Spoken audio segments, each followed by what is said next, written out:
I don't know what good it does to tell any of you anything on here. I don't know. I really don't.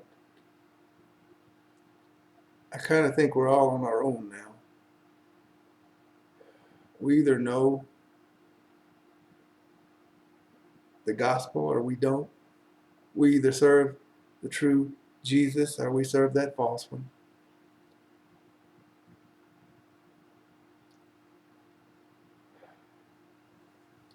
Madness is all around you in so many places. And that orge, that going after and wanting your way, the orge is put on man. The wrath, orge, is put on man by God because he gives him the ability to covet, covetousness, to want more, to want your way, to want more houses, to want more cars, to want more. And what do we see in our streets? Competing groups that want their way. Their orge has driven them mad on both sides. There's none that seek after God. There are no good men. If you don't know what's inside of you and what you're capable of, then it's hid from you. We are part. The white horse of Revelation is always ridden. There's always been a world ruling system. The commanders rode a white horse. Go look at that Kim Yoon guy from Young Un or whatever his name is. When they show his pictures, he shows himself on a white horse. They always rode on white horses, the leaders. The white horse has always been here. There were the leaders of Rome. Well, there's Babylon, then Persia. These were earthquakes. I'll read it. This came out of my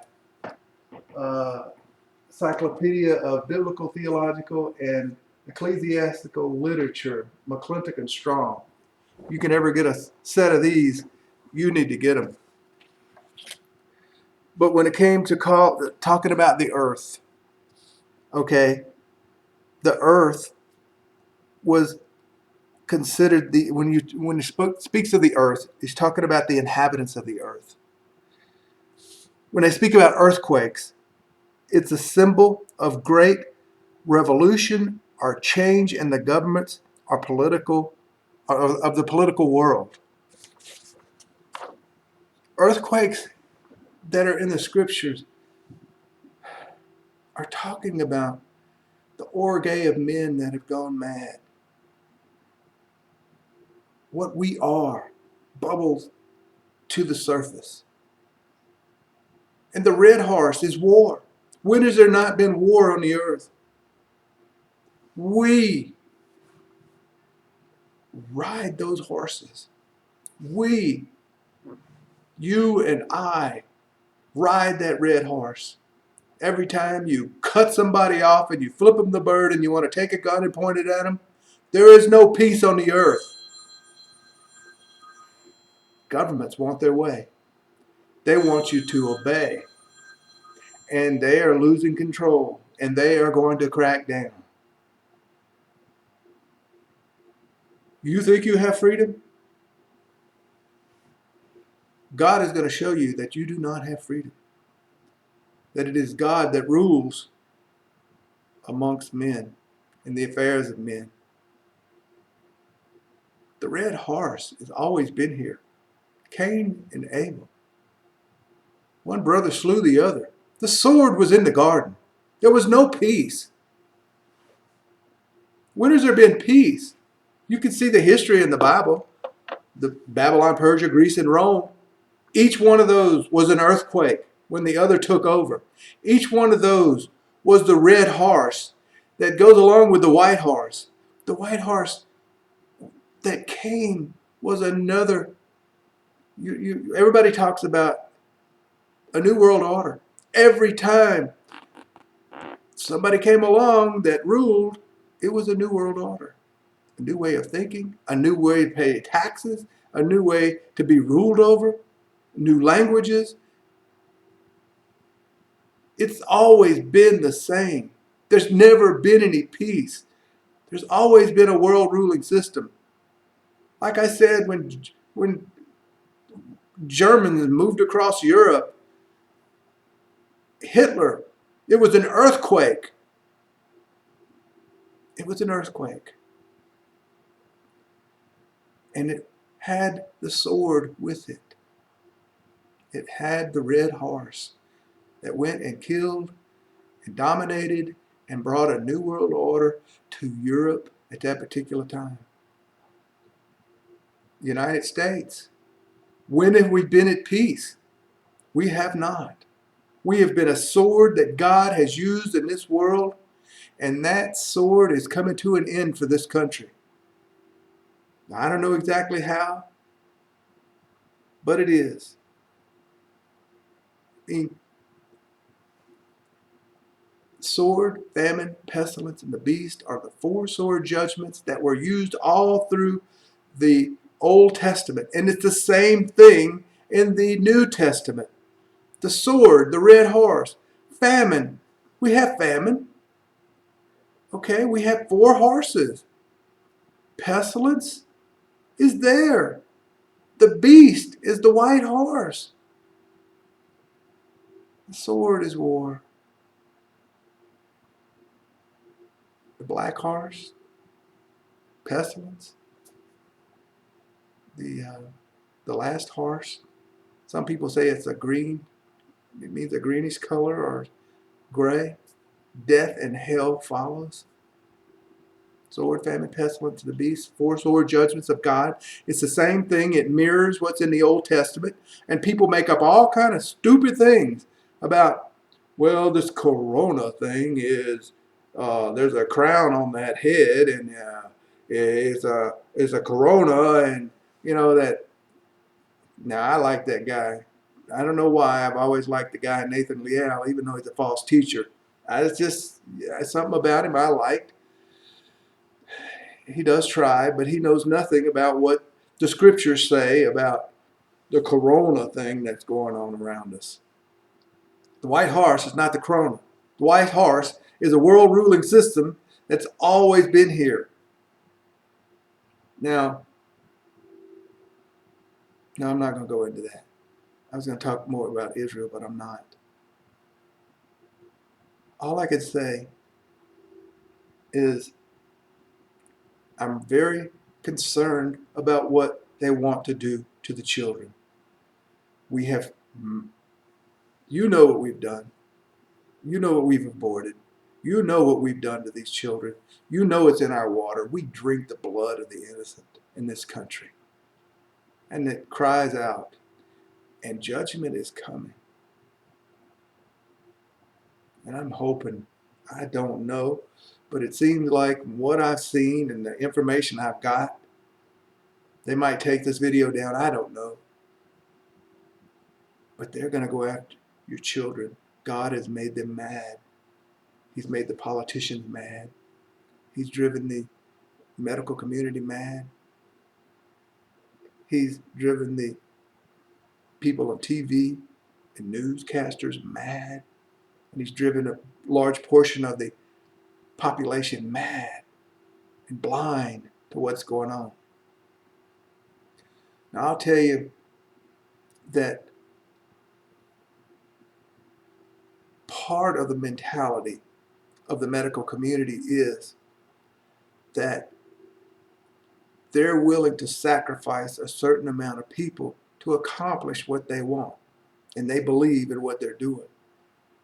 Although, I know it's not the right thing to do.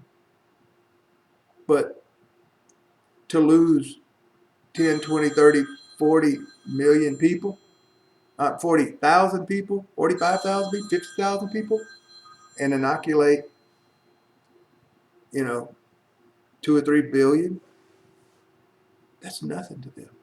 It's always been that way. As an RN, I've taken care of injuries. I've taken care and I've seen what it's done to people with just the regular yearly ones they want to give everybody. The less I say some of these words, the less they'll pick it up. I've seen it. And I have never played Russian roulette with this body. I have never taken one of their yearly things they want to give us in the hospitals. My wife either. She's an RN also. I'm retired now, but I've taken care of cases, and I never, ever. I told some of my family members what I saw. I told my wife what I saw, but the hospitals did not pay me to tell people how dangerous the yearly jabs are. I've seen people come in. I've seen people come in the day after their what they get yearly. Young black males come in the day after, and we're having to put a VAS cath in them so they can get emergency dialysis because it destroyed their kidneys and knocked it out. I've seen that. And I always knew. There was other ones, the Guillain-Barré syndrome, I've had that. I've taken care of them in the ICUs, pumping immunoglobulins into them, trying to stop the progression so we didn't have to put him on a vent. But you see,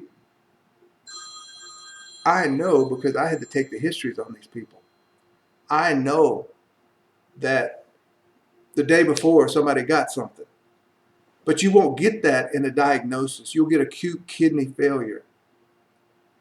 And that's what the diagnosis will be. You have to read way down in the notes to see what they got the day before. It's hidden. I imagine it's intentional on the part of a lot of MDs.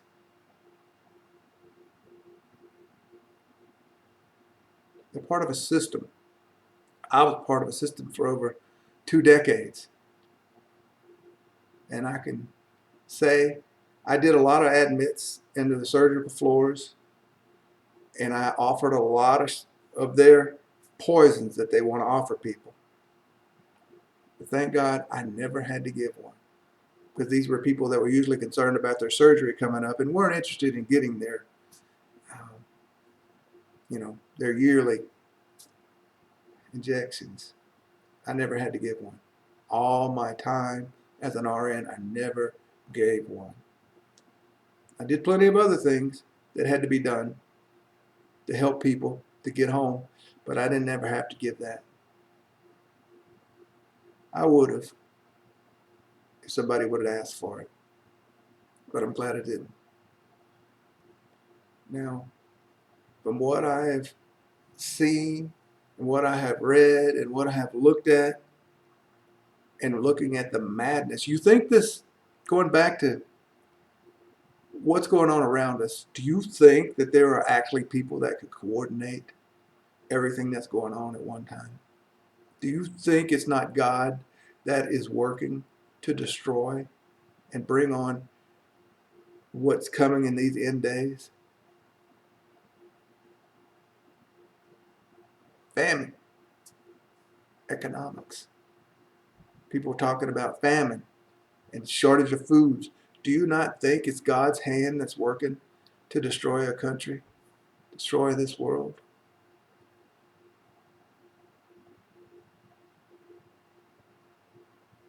But what makes me sad, I know a lot of the elderly, they got rid of. If it wasn't God's will, it wouldn't have happened. But the children are the ones I worry about. If it goes that far, to see innocent children as young as 6 months, it just breaks my heart. That's the one tender spot I have in this world. It's for the children. I don't have many tender spots for people anymore in this life. Or maybe I never did. but I did while I was in the hospital taking care of people. But not anymore. I don't have, like I tell my wife, there's not many of you out there I have much to do with. I'm not your Christian brother. I don't love you. I don't even like a lot of you. How many supposedly followers of Jesus would tell you that?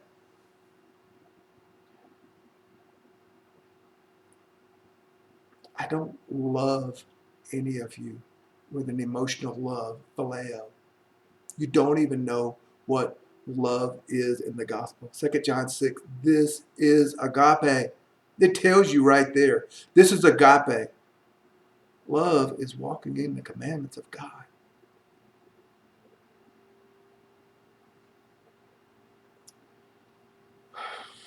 I was reading,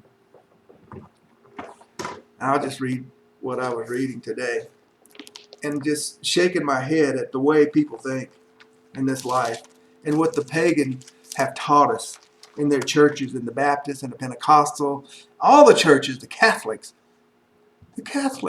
who eat the Eucharist. It's cannibalism. Uh-oh, my computer's freezing up a little bit. Jesus said, my blood is drink indeed, and my flesh is flesh indeed. Indeed is the word aletheis. It means of truth. My flesh is flesh of truth. My blood is drink of truth. I don't know why my computer's doing something right now, but it seems to be slowing down. Sorry about that.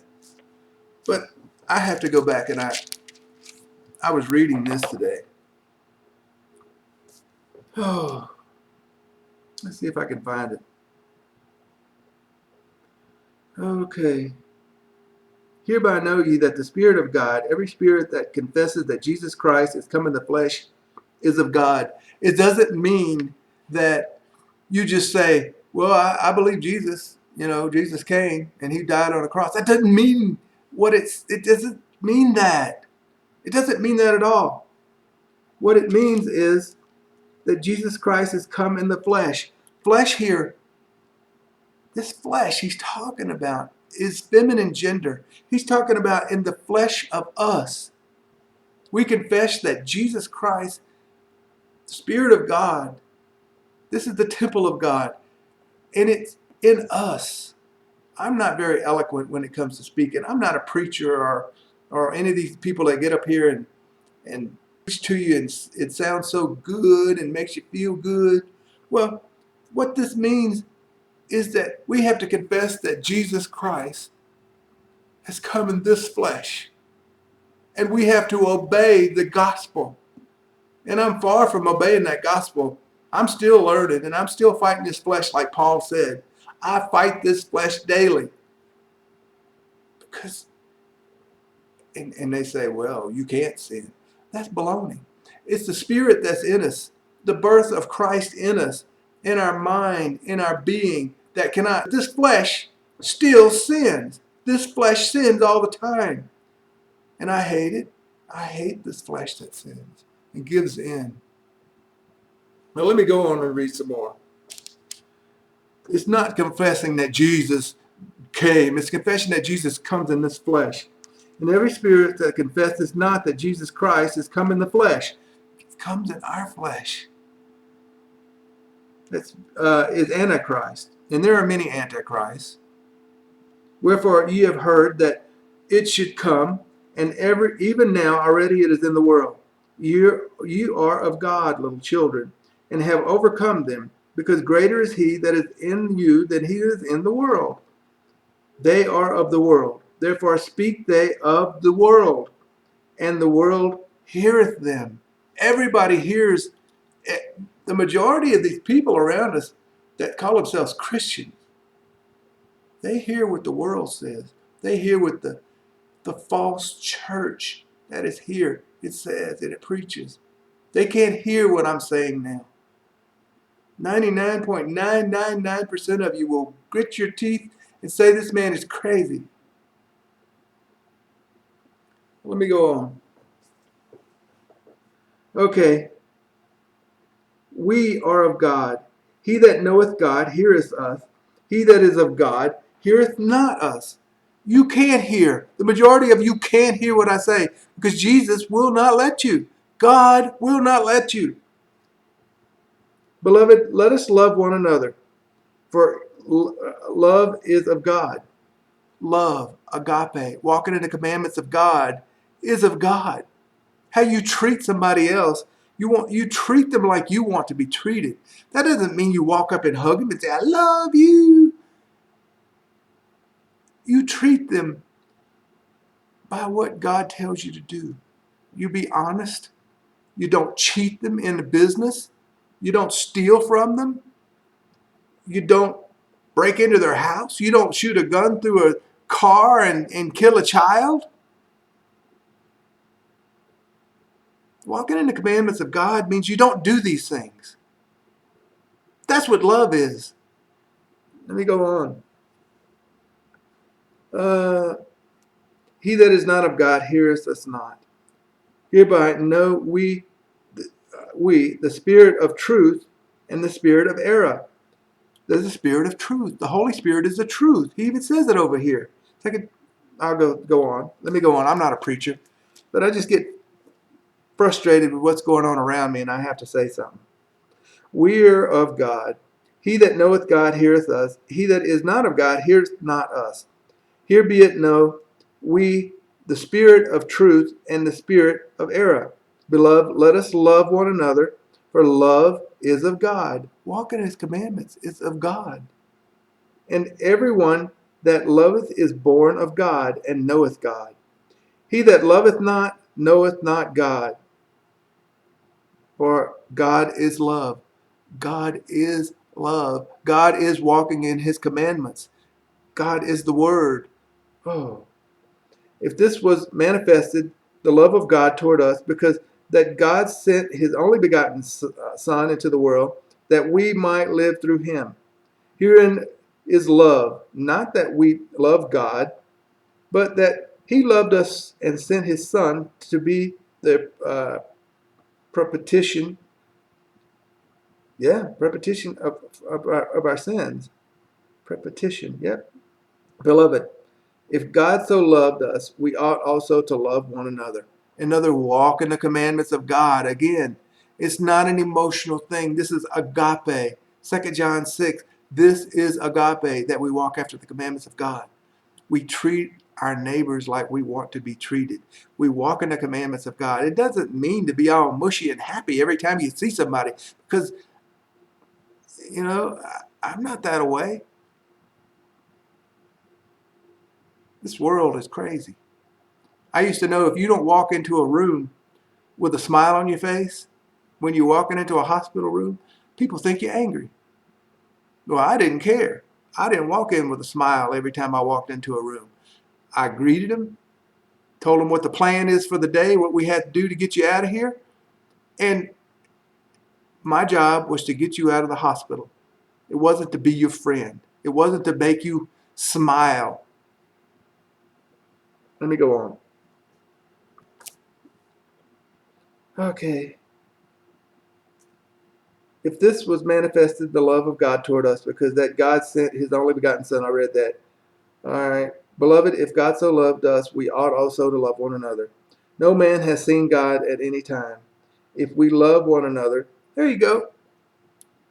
All you crazy people that say you seeing Jesus, you haven't seen Jesus. Jesus said the next time you see me will be as the lightning strikes from east to west. We're all going to see him at one time. And you people have such imaginations that you're crazy.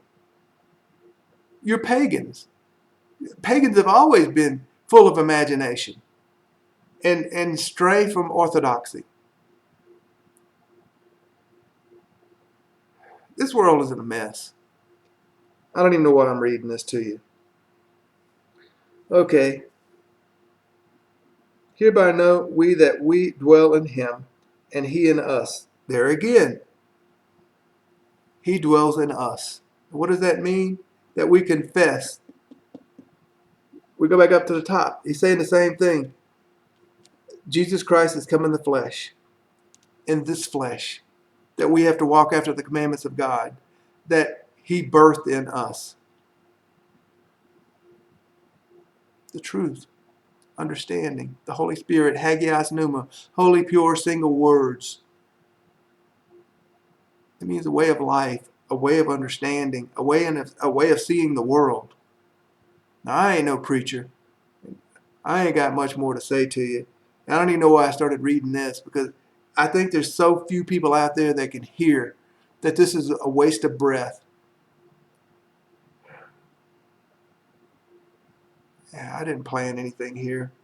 I think sometimes it's a waste of my time to sit around and try to understand the scriptures to explain to people that just don't really care. Madness is here. I rest assured it's here. Everybody wants what they want. All this in the world, the lust of the flesh, the lust of the eye, and the pride of life. And that's what everybody has gone after. They've gone after the tree. And they don't even know things like Christmas is paganism. Christmas has nothing to do with Jesus. Easter is Ishtar. It was a god that they worshipped, a false god that they worshipped. It has nothing to do with the scriptures. Sunrise service. Sunrise service is in the scriptures. It says it's wickedness. And yet every Easter you're out there and you're doing a sunrise service. People just don't even look at the history. And then there's the politics. That madness that you think Trump is going to save you. You serve and you call yourself Christians, and you worship and think Trump is going to save you. Trump gave you this stuff. Trump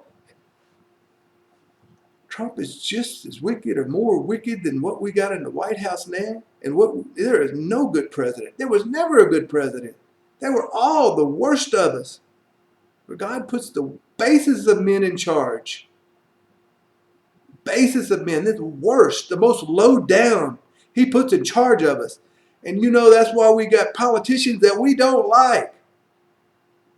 Because they're there to serve themselves and their ideas. I had some guy tell me the other day, I had to go to Napa for some reason, pick up something. He said they're having problems getting some parts. And I'm not going to say what, because it ain't no big deal, But, and he said that they had new regulations coming out here for cars. And I was like, I drive an old vehicle.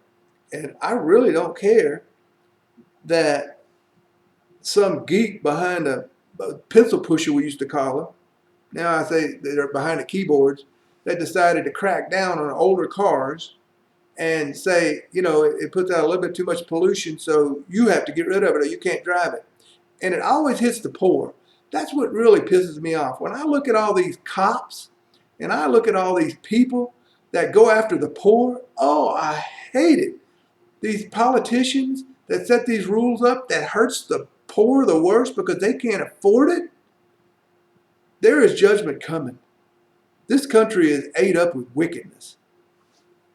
There is no rest for the poor in this country.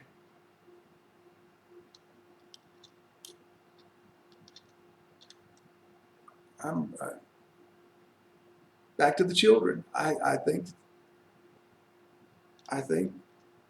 God is going to allow them to take our children. And God has ordained it. It will happen if it's supposed to. Millions of our children are going to die. Millions upon millions and millions and millions are going to die and drive this country mad and the world mad. And a great earthquake is coming. A great change in the political realm of this world. Great earthquake. I've just rambled on. I've stopped reading that scriptures because I just don't believe there's anybody hardly out there that can hear and understand That it's God that rules in the affairs of men. You think you have freedom, but you won't. And I think God is going to show this church just how wicked it is. They're burning churches up in Canada. Give them anybody an excuse, they'll go do it. You give these cities any little excuse, you hurt anybody. If some criminal that should be in jail gets harmed, well, everybody's going to riot. And I know that the police are out of control. I know they are. I had a undercover black cop stick a gun in my chest, pointed at me back when I was a 1 or 2 years, an RN on the way to work. He's tailgating me in an unmarked car. And there I am in scrubs and, got a big old tag on that says RN with my picture, just going to an inner city hospital, and he can't get around me, but he's in my back seat in my little Toyota I'm driving. And of course, when he can get around, he's speeding around and he's staring me down. He's staring me down. So I flip him the peace sign, and whoo, goes the lights on. He pulls me over, gets out of pointing his gun at me, said, "You pointed a gun at me." The black undercover agent, black detective, not undercover detective. There I was in green scrubs with the big tag on. He knew I was on my way to work, but he wanted to show me who was boss. You guys that are cops, we don't have any. I don't care what they do to you. I really don't. You've been out of control for a while. You're no better than these doctors and nurses that are doing what they're doing to people. And what do they say? The chickens that come to roost? Well, they are. And it's coming down on all of us. I'm not going to escape anything. My wife and I are making plans to sell this house if they say she's got to get a shot. I'm retired now, but we're not getting it. We're going to go buy some podunk little trailer in the middle of nowhere after we sell this house and just let the rest of the world go to hell. Stay out of it the best we can. My beef is not with the government, even though I don't like. The police are killing people, and they're gun happy. They're going to get what they get. I don't have any feelings or feeling sorry for you. And you guys won't root the bad ones out. So if you are one of the guys that don't do that kind of stuff, you're going to go down with them. I could say that a person in a hospital that's an RN, if they're a terrible RN and dangerous, they don't last. They get weeded out. And eventually the surgeons, there were surgeons that kill people. And if after they kill so many, unfortunately, the hospital will get rid of them. But they'll go somewhere else and do the same thing because there's no reporting. There's no reporting agencies to tell you if your doctor had killed people in the past because he's a terrible surgeon.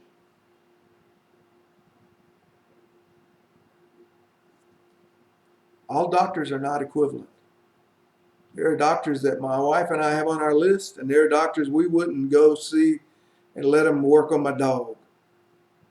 But you'll never know that because this society, the way it's set up.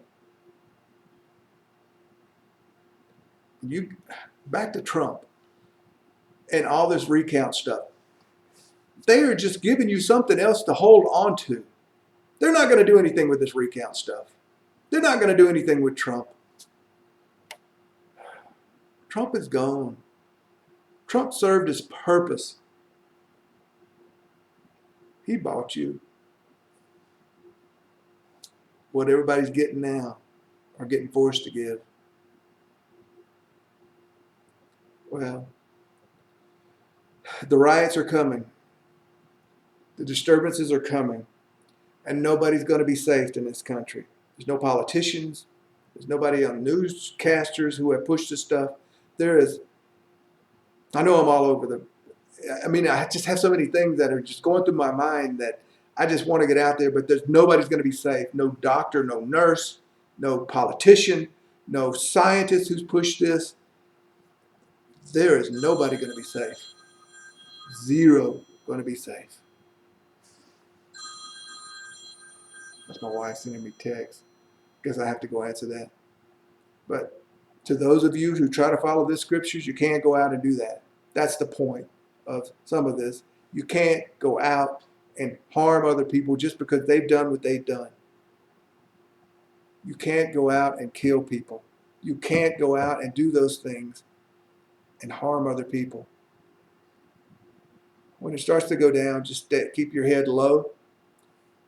Because all these crazy people that call themselves patriots and Christians at the same time who are wanting to start a war and talk about, a second American Revolution, they'll be out in the streets.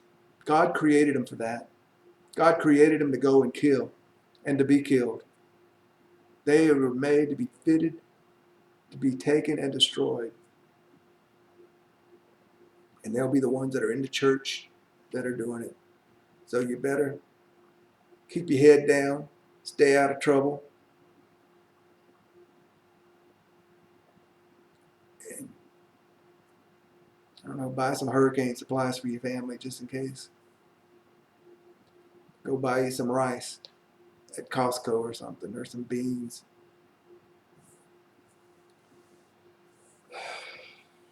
Well, I've ranted enough. Hasta la vista.